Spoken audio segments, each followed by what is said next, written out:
Everyone, स्वागत है आप सभी का यूसीआई डिजिटल यूपी एग्जाम्स की विजय वैभव सीरीज में। पेट का कोर्स यहां पर चल रहा है और आप प्रैक्टिस सेट देख रहे हैं। डेली मॉर्निंग 7 से क्लासेस स्टार्ट होकर के रात को 9 बजे तक आती रहती हैं, तो आप अपने टाइम के अकॉर्डिंग इन्हें कभी भी देख सकते हैं। बट यहाँ पर हमारे पास एक शेड्यूल है जिस हिसाब से क्लासेस आती हैं, तो आप चाहें तो इसे भी फॉलो कर सकते हैं और अपनी प्रिपरेशन के अकॉर्डिंग इसको प्रेफर कर सकते हैं। नाउ यहाँ पर हमारे पास कुछ सोशल मीडिया अकाउंट्स हैं हमारे, जहाँ पर आप हमें फॉलो कर सकते हैं, ज्वाइन कर सकते हैं। Telegram, Instagram, Facebook. अगर आपको कोई इन्फॉर्मेशन चाहिए तो आप हमारी वेबसाइट भी विजिट कर सकते हैं, that is ucidigital.in। ucidigital.in is our website, तो गो and visit our website for further detail of the our courses। ठीक है, यहाँ पर कोर्सेज हमारे पास हैं और यहाँ पर 2 रेविंग्स और काबिल 2 ऐप हैं, जिन्हें आप इनमें से कोई भी एक जो भी आपको पसंद आता है वो अपने फ़ोन में इंस्टॉल कर लीजिए, डाउनलोड कर लीजिए और उसके बाद आप देख सकते हैं कि यहाँ पर क्या क्या चीज़ें हैं हमारे पास। आसानी से आपको ये प्ले स्टोर पर मिल जाएगा।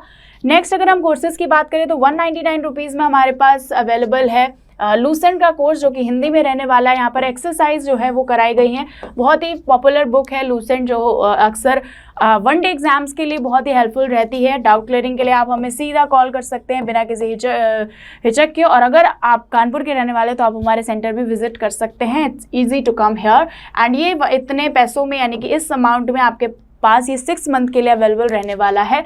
नाउ अगर हम बात करते हैं ये कोर्स एनडीए का, तो ये आपका 6 मंथ का कोर्स है एनडीए का। एंड दिस मच अमाउंट आपको पे करना पड़ेगा। 600 से ज़्यादा घंटे की रिकॉर्डेड क्लासेस आपको दी जाएंगी आपके प्लेस पर, यानी कि आप उसको एक्सेस कर पाएंगे जहाँ पर भी आप रहते हैं। आपको कहीं भी आने जाने की ज़रूरत नहीं है। एक्सरसाइज और कॉन्सेप्ट दोनों ही आपको प्रोवाइड करे जाएंगे। सेम जो है हमारे पास 1 ईयर का भी कोर्स है in this much amount. And यहाँ पर भी आपको क्या मिलेगा, online subscription, concept, exercise, doubt clearing, individual mentorship, 600 घंटे की रिकॉर्डेड क्लासेस, 360 डिग्री कवरेज मिलेगा आपको 1 प्लेस पे। तो आप इसको कितनी भी बार देख सकते हैं, रिवाइज कर सकते हैं। ऑफलाइन मोड में क्या हो सकता है कि आप क्लासेस अटेंड तो कर लें, लेकिन फिर उसको आप रिपीट करके नहीं देख सकते कुछ, और यहाँ पर आप रिपीटेड मोड में देख सकते हैं कितनी भी बार। नाउ प्रधानमंत्री का एक पार्ट ऑलरेडी आ चुका था, ये हमारा दूसरा पार्ट है। चलो कंटिन्यू करेंगे। पहला क्वेश्चन कह रहा है, जवाहरलाल नेहरू के निधन के पश्चात किसने प्रधानमंत्री का पद ग्रहण किया? It's very easy, Gulzari Lal Nanda. ठीक है, ये क्या थे, ये थोड़े टाइम के लिए बने थे और उसके बाद फिर इलेक्शन होता है, फिर बनते हैं। ठीक है, अगला सवाल है, अविश्वास प्रस्ताव के कारण सर्वप्रथम किस प्रधानमंत्री को अपने पद से त्यागपत्र देना पड़ा था? और ये थे आपके मोरारजी देसाई। कौन थे? मोरारजी देसाई। तो कांग्रेस ने अपना मत वापस ले लिया और फिर इनको अविश्वास प्रस्ताव क्या हो गया, पास हो गया और ये फेल हो गए, पद से इन्होंने त्यागपत्र दे दिया। अगला सवाल, वह प्रथम प्रधानमंत्री कौन थे जिन्होंने संसद सत्र में उपस्थित हुए बिना ही त्यागपत्र दे दिया था? और ये आपके चौधरी चरण सिंह थे। ये शायद 14 दिन या 13 दिन के लिए प्रधानमंत्री बने थे और फिर इन्होंने क्या दे दिया, इस्तीफा दे दिया था। अगला सवाल, और इन दिनों में ये कभी भी इतने दिन आपका जो लोकसभा है वहाँ कभी नहीं गए थे। प्रधानमंत्री पद पर सर्वाधिक समय तक कौन आसीन रहा? सबसे ज़्यादा लंबे समय तक जवाहरलाल नेहरू आसीन रहे थे। अगला सवाल, प्रधानमंत्री पद पर किसी एक कार्यकाल के लिए सबसे कम समय के लिए कौन आसीन रहा? सबसे कम समय के लिए अटल बिहारी वाजपेयी। सबसे कम टाइम के लिए अटल बिहारी वाजपेयी रहते। अब ये सब नहीं पूछा जाएगा कितने, 14 दिन, 12 दिन, 21 दिन, ये नहीं पूछा जाएगा। ठीक है, तो ये कुछ फैक्ट्स हैं, आप इनका ऐसे ही याद कर लीजिएगा। अगला सवाल है, निम्नलिखित में से किसने 2 बार कार्यकारी प्रधानमंत्री के रूप में पद ग्रहण किया? तो दोनों बार, जब एक बार निधन हो जाता है आपका जवाहरलाल नेहरू का, उसके बाद यही बनते हैं गुलजारी लाल नंदा और एक बार और। तो 2 बार लगातार इन्होंने क्या किया कि कार्यकारी प्रधानमंत्री का रोल निभाया। प्रथम गैर कांग्रेसी प्रधानमंत्री कौन थे? तो गैर कांग्रेसी मोरारजी देसाई थे, और मोरारजी देसाई जो है वो जनता पार्टी से थे। तो याद रखिएगा, जनता पार्टी की तरफ से ये बने थे आपके गैर कांग्रेसी प्रधानमंत्री पहले।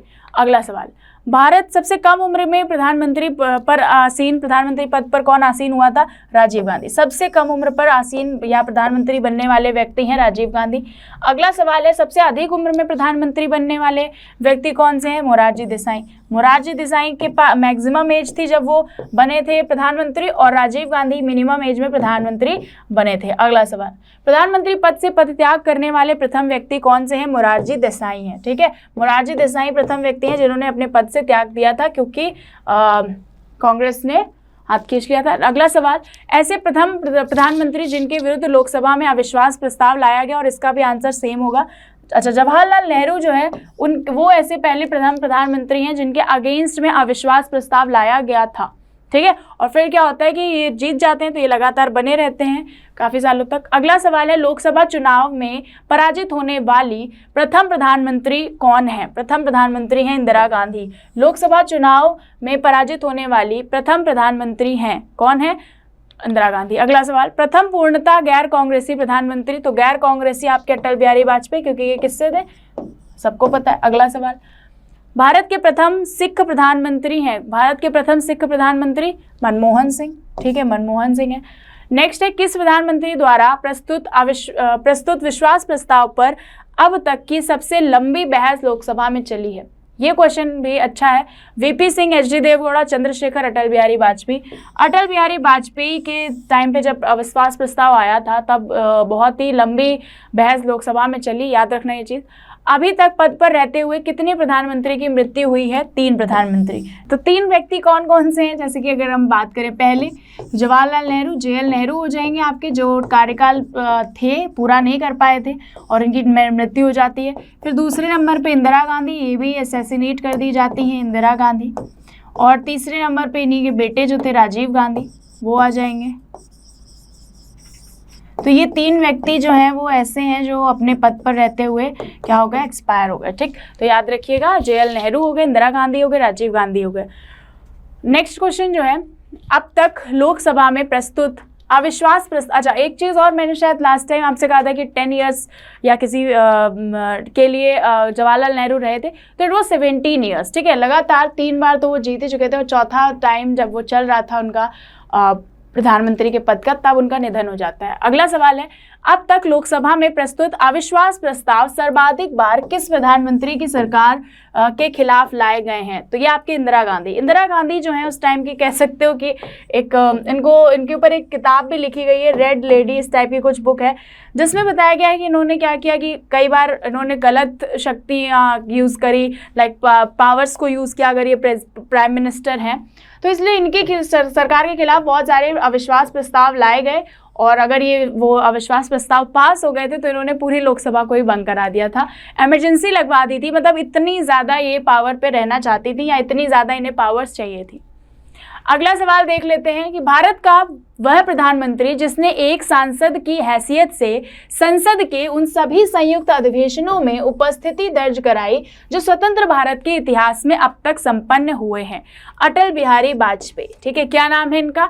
अटल बिहारी वाजपेयी वो प्रधानमंत्री हैं जो सांसद रहे हैं अभी तक के सभी संसद में जब तक उनका निधन नहीं हुआ था। अगला सवाल है, लोकसभा में विश्वास मत प्राप्त करने के पहले ही त्यागपत्र देने वाले व्यक्ति कौन है? उपर्युक्त दोनों, यानी कि चौधरी चरण सिंह और अटल बिहारी वाजपेयी, दोनों ने क्या किया था कि अविश्वास प्रस्ताव लाया गया था और विश्वास मत नहीं प्राप्त कर पाए, या फिर वोटिंग ही नहीं कराई थी, और वोटिंग कराने से पहले इन लोगों ने क्या कर दिया?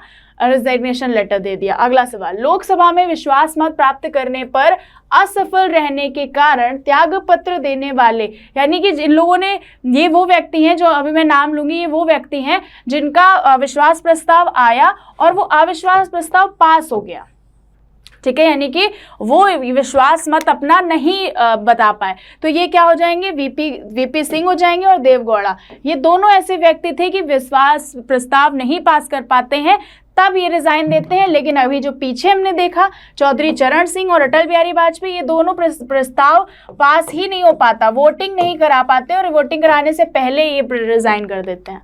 याद रखना, ये दोनों क्वेश्चन अलग अलग हैं। संसदीय शासन प्रणाली में वास्तविक कार्यपालक शक्ति किसके पास होती है? Real head. रियल हेड कौन थे? प्रधानमंत्री। ये कौन है? रियल हेड, ठीक है, जिसको हम हिंदी में कहेंगे वास्तविक हेड, ठीक है। अगला सवाल, संसदीय शासन प्रणाली सर्वप्रथम किस देश में विकसित हुई? तो ये आपके ब्रिटेन में। कहाँ पर विकसित हुई? ब्रिटेन में। कहाँ पर? ब्रिटेन। याद रखिएगा, हमने जो ये पार्लियामेंट्री टाइप्स ऑफ सिस्टम लिया है, ये कहाँ से लिया है? ब्रिटेन से। भारतीय संविधान के अनुसार तथ्यात्मक संप्रभुता निवास करती है किसमें, तो प्रधानमंत्री में। ठीक है, प्रधानमंत्री जो है वो मेन है व्यक्ति जो पूरी सरकार चलाता है, या फिर इसको जो इस संसदीय सरकार है, गवर्नमेंट है, इसको प्रधानमंत्री की सरकार भी कहा जाता है, वेस्टमिंस्टर गवर्नमेंट भी कहा जाता है। ठीक है, याद रखिएगा। अगला सवाल, किस दल ने 2 वर्ष के समय में 2 प्रधानमंत्री दिए हैं? 2 वर्ष का समय 2 प्रधानमंत्री, वो आपका जनता पार्टी। ठीक है, 2 वर्ष का समय 2 प्रधानमंत्री, जनता पार्टी। अगला सवाल है, निम्नलिखित में से भारत के कौन से प्रधानमंत्री अविश्वास मत पराजित हुए? मोरारजी देसाई, विश्वनाथ, वीपी सिंह। ठीक है, जो वीपी सिंह हम पढ़ रहे थे वो एक्चुअली विश्वनाथ प्रताप सिंह, एच.डी. देवगौड़ा, अटल बिहारी वाजपेयी। इनमें से कौन सा हो जाएगा? तो 2, 3, 4, यानी कि आपके मोरारजी देसाई को छोड़ करके वीपी सिंह, एच.डी. देवगौड़ा और अटल बिहारी वाजपेयी, ये सारे के सारे प्रधानमंत्री ऐसे हैं जो विश्वास मत में पराजित हुए। अच्छा, अभी हमने थोड़ी देर पहले देखा था कि वाजपेयी जी ने पहले ही दे दिया था रेजिग्नेशन, अविश्वास प्रस्ताव कराया ही नहीं था या फिर वोटिंग ही नहीं कराई थी। तो ऐसा इनके साथ 2 बार हुआ था। ठीक है, ये प्रधानमंत्री बने, फिर इनको हटा दिया गया, फिर कम टाइम के लिए बने, फिर इन्होंने रेजिग्नेशन लेटर दे दिया, कभी विश्वास मत नहीं ला पाए। तो ये 2 बार हुआ इनके साथ ऐसा, इसलिए इनका नाम जो है वो दोनों ही लिस्ट में आएगा। नेक्स्ट क्वेश्चन, यदि भारत का प्रधानमंत्री राज्यसभा का सदस्य हो तो क्या कर सकता है? अविश्वास प्रस्ताव की स्थिति में अपने पक्ष में मत नहीं दे पाएगा। ये चीज हमने देखी है, रिपीटेड क्वेश्चन है। जवाहरलाल नेहरू के निधन के पश्चात किसने प्रधानमंत्री का पद ग्रहण किया था? गुलजारीलाल नंदा, और उन्होंने 2 बार कार्यकारी प्रधानमंत्री का रोल निभाया है। अविश्वास प्रस्ताव के कारण सर्वप्रथम किस प्रधानमंत्री को अपने पद से त्याग देना पड़ा था? मोरारजी देसाई को। किसको देना पड़ा था? मोरारजी देसाई। ये रिपीटेड क्वेश्चन है। वह प्रथम प्रधानमंत्री कौन थे जिन्होंने संसद सत्र में उपस्थित हुए बिना ही त्यागपत्र दे दिया? चौधरी चरण सिंह। और ये बात जो है इनके लिए बहुत ज्यादा फेमस है, याद रखिएगा। तो ये आपके लास्ट क्वेश्चन है आपके लिए। प्रधानमंत्री पद पर सर्वाधिक समय तक कौन आसीन रहा? अभी तक जवाहरलाल नेहरू रहे हैं 17 ईयर्स तक के लिए। अब देखते हैं नेक्स्ट कौन होता है, तो याद रखिएगा इस चीज़ को। और ये आपके 30 क्वेश्चंस अगेन थे जो प्रधानमंत्री के टॉपिक से रिलेटेड थे, बहुत ज़्यादा इंपॉर्टेंट थे। क्या करिएगा, आप इसको रिवाइज कर लीजिएगा। अगर आपको पसंद आता है तो लाइक कर दीजिएगा और दूसरों के साथ भी शेयर करिएगा। Thank you so much.